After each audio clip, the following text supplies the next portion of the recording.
We had very minimal VFX season 1. I mean, that was probably the biggest difference. There's definitely a difference of scale between season 1 and season 2. Season 2 is more action. We had 100 times more effects than we did in season 1. You know, it just evolves and it just gets bigger.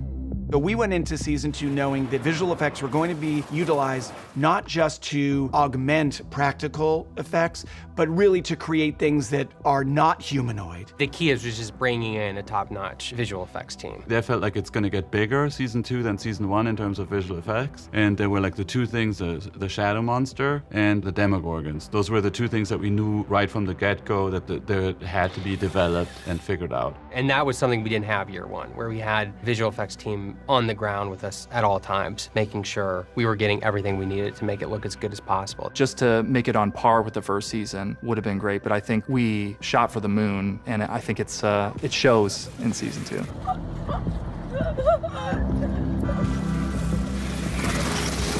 Basically, the way that Stranger Things works is that the Duffers write something down that's in their head. Every other department gets to say, oh, we can do this, and we can do this. There's all kinds of departments that can do things, and when they run out of people who say they can do this, then it's my job to say, we can do this no matter what it is. Second season, before we were even in pre-production, I was having phone meetings with Paul and Christina Graff. We're always involved with VFX from the very beginning because we need to know exactly where our world stops and their world starts. Season 2, we knew coming in it was going to be a giant undertaking, and they brought the visual effects department in with editorial. When we did season 1, initially the approach was to do everything 95% practical. We realized that, in fact, the vision that the brothers had was more extensive than one can always do practically. So the Graffs really came to this show. They dug deep, and the quality of the work they produced, the photorealism, was, I think, incredibly, incredibly impressive. We have to design a lot of the environments and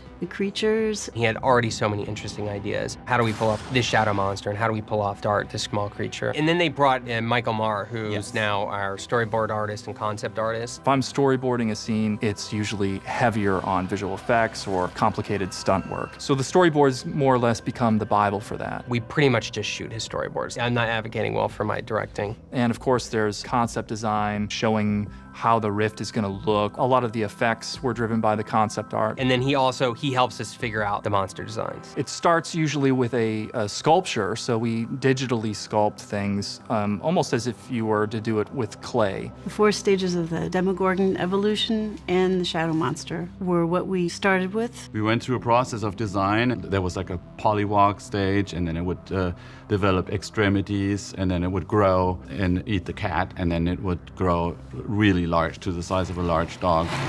The tricky part about shooting something that's invisible is it's invisible, and it's really hard for the actors to know where to look and what it looks like. We would give them something, if possible, to perform with. What we had were silicone gels, so there's weight, and there's an eye line, and they can interact with them. They'll have like a marble or something in your hand, or something that's replacing what you're actually looking at. It was really nice for the actors to have something to engage with.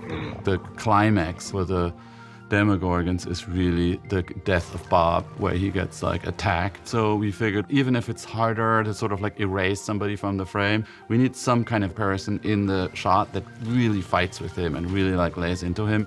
Paul also designed that closing shot of the shadow monster above the school. We wrote that camera's gonna rotate, and then as we're rotating, it's gonna become the upside down. And Paul took it literally. What if we go underneath the ground? And that's not even something I thought we could do. I was like, well, that would be cool. If we could do it, how could we do it? And he's like, I don't know, I'm gonna figure it out. We had to basically face the camera forward, go up, then go down, do a 90-degree rotation, then pull the technocrane back another 30 feet, put the camera back down and do the exact same speed, opposite direction, and then flop one of those 2 shots. You know, and he figured it out, and then Michael drew it, and so that everybody could see it. And then it feels like it's rotating at the same speed. It sounds easy.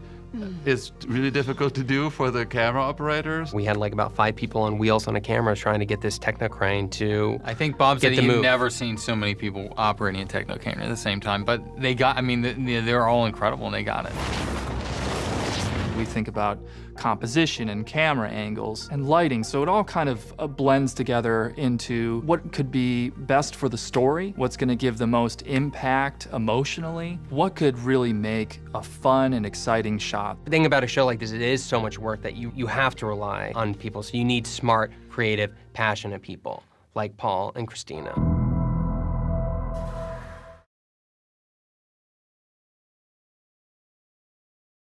They are genuinely like my brothers. It's kind of like being at summer camp with your friends. They're the twin brothers I've never had.